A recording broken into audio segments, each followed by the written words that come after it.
Hello guys, and today we are talking about Misfits over 11, which takes place tomorrow. It looks like there are going to be no pullouts, which is amazing. That this is the first Misfits event to not have a pullout. That's why I've waited in case a pullout was to happen, but it doesn't look like there's going to be one.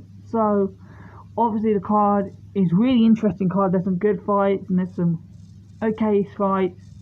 But every single fight is basically a 50-50 fight, which is really cool. Which means I can either get all my predictions right or all my predictions wrong, or I can get a mix. So yeah. You guys know how my predictions work. So let's just get into it. So the first fight, there is by the way an additional fight, but that's at the top of the prelim. So I'll go through the first two on here, and then there'll be that fight. So the first fight is Dapper Lass versus Simple Simon. It's going to be 3 rounds, 3 3-minute rounds. So with this fight, so Simple Simon, he has boxed 2 times and he's currently 1-1. His first fight was against Ed Matthews, where he got absolutely battered in I think in a minute on Kingpin. And then his next fight is, so this isn't really an official fight, but it's counted. It's against a guy called Chef Dave, which he won. I think he won by. I think he knocked him out. I don't remember, but yeah, he beat up this guy called Chef Dave, and now he's fighting this guy called Dapper Lass. Dapper Lass, he hasn't boxed before, but he had apparently been training for 16 months for boxing, and has had on and off boxing his whole life. In terms of training, he has also fought in an MMA match, so he knows what he's doing. He's also a lot younger than Simon. He looks stronger. He looks faster. But I hope Simple Simon wins, simply because Simple Simon, he kind of needs to redeem himself, because he's kind of seen as like a laughing stock in the community. So I kind of hope Simple Simon wins. So yeah, I've got Simple Simon on decision, but I know the truth. I know what's going to happen, but I hope Simple Simon wins. Then we've got Adam Brook versus Rhino. Adam Brook, I know from Twitter. Rhino, I didn't know, but I looked more into him, and yeah, he's good. Yeah, he's good. So let's look at Adam Brook. So Adam Brook, I don't know how many boxing fights he's had. I know he had one earlier this year for charity, where he fought a pretty dangerous guy who was known for who apparently bit off someone's ear. But yeah, he had a charity match against them, and actually knocked him out. And then I think he's boxed a few more times. And then Rhino, so I haven't seen any of his fights. So apparently, according to Adam Brooks, Rhino is 4-0 with 4 KOs. Like, Jesus Christ, that's gonna be a top fight for Adam Brooks. But with Adam Brooks, I want him to win, because Adam Brooks, he is such a nice guy online.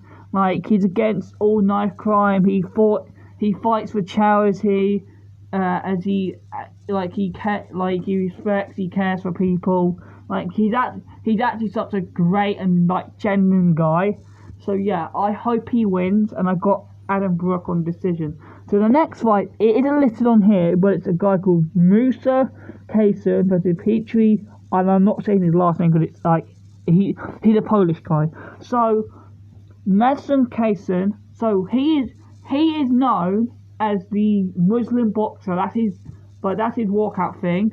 He's currently 11-0, and him and Idris have had a back and forth, and they've wanted to set up an Idris.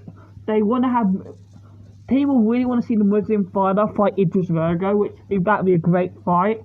And I think this fight is supposed to be the sell-up for that. Muslim Queso is currently 11-0, and his opponent Petro is 7-2. So he has less experience. I don't know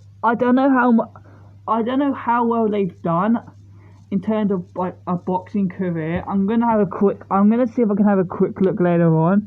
But yeah, I've got the Muslim boxer, aka Musin Kaysen, via a round 1 KO. Yeah, I'm not joking. I think he'll KO him really fucking quick, and even my friend thinks he'll KO him.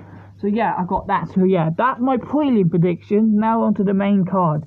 which we've got Uncle Pizza versus Yachty Gang 2. And this is a rematch of their first fight, which happened on Misfits 06, where Uncle Pizza won a pretty controversial split decision. Since then, Yachty Gang has fought again, where he had the tag team against Dean and Waleed, and did pretty freaking well. Yeah, and yeah, he's actually really skilled, and I think this time I think Yachty Gang will take it this time on decision. I think the first time he just got unlucky and got robbed. I think this time he's going to win the fight via a. I think he'll win the fight via a decision. I think it'll be a split decision again, but I think Yachty Gang will get it this time.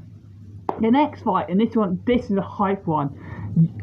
Arms versus Minicon 2 for the heavyweight eliminator. So basically what that means is whoever wins this fight will go on to fight Tempo Arts for the heavyweight belt.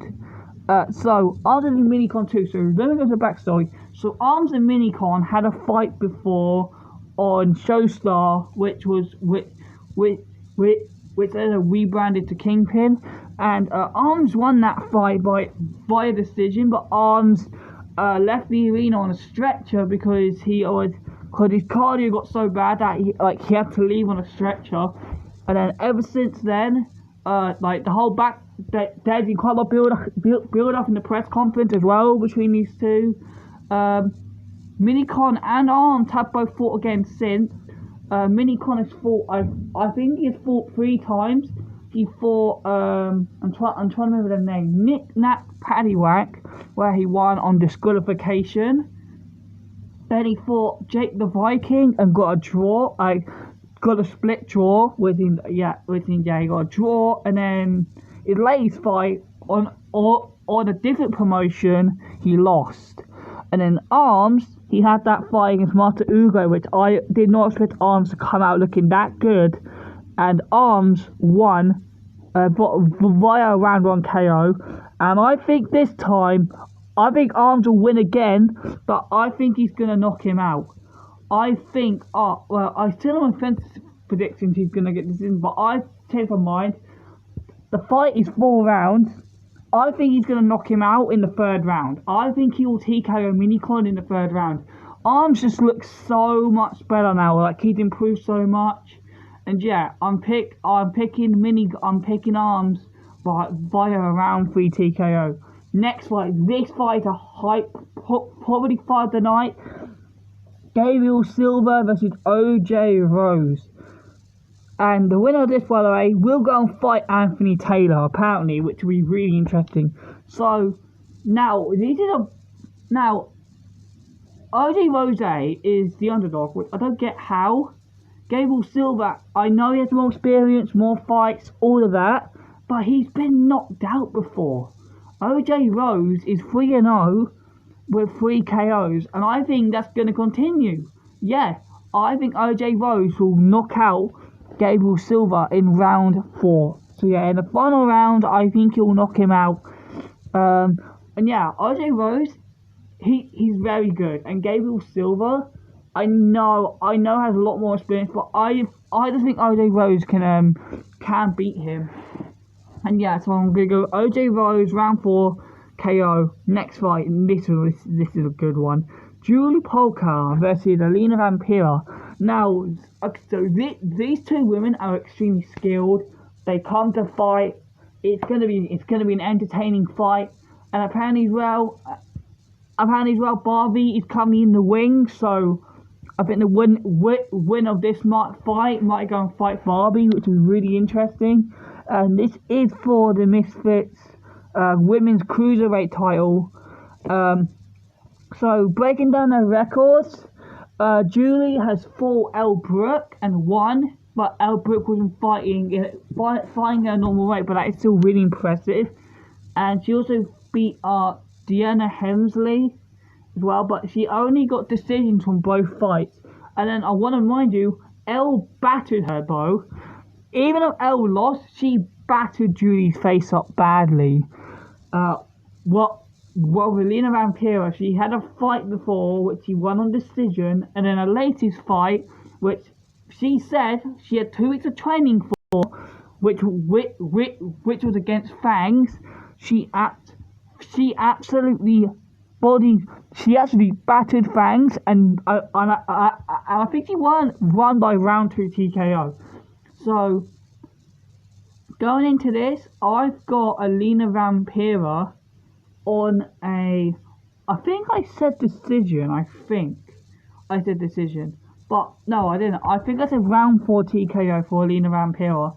I think not, or a round 4 stoppage. That's what I think. I think Alina Vampira will just be too much, and the fight will get stopped in the 4th round.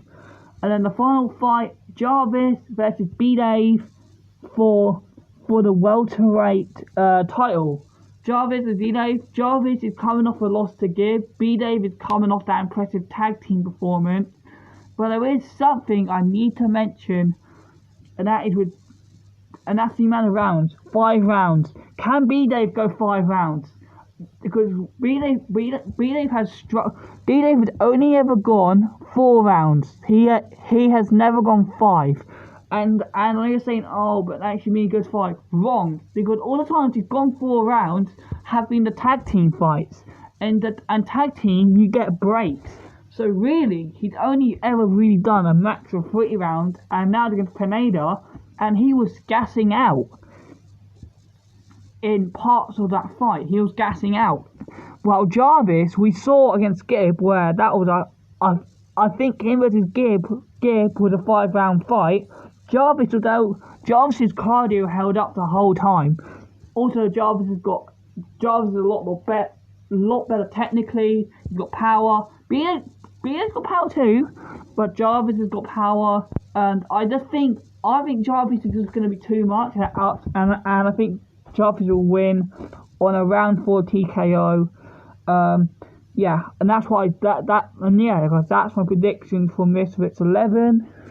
And yeah, I'm really excited to see this event. It should be pretty good. And yeah, I'll see you guys in the next video.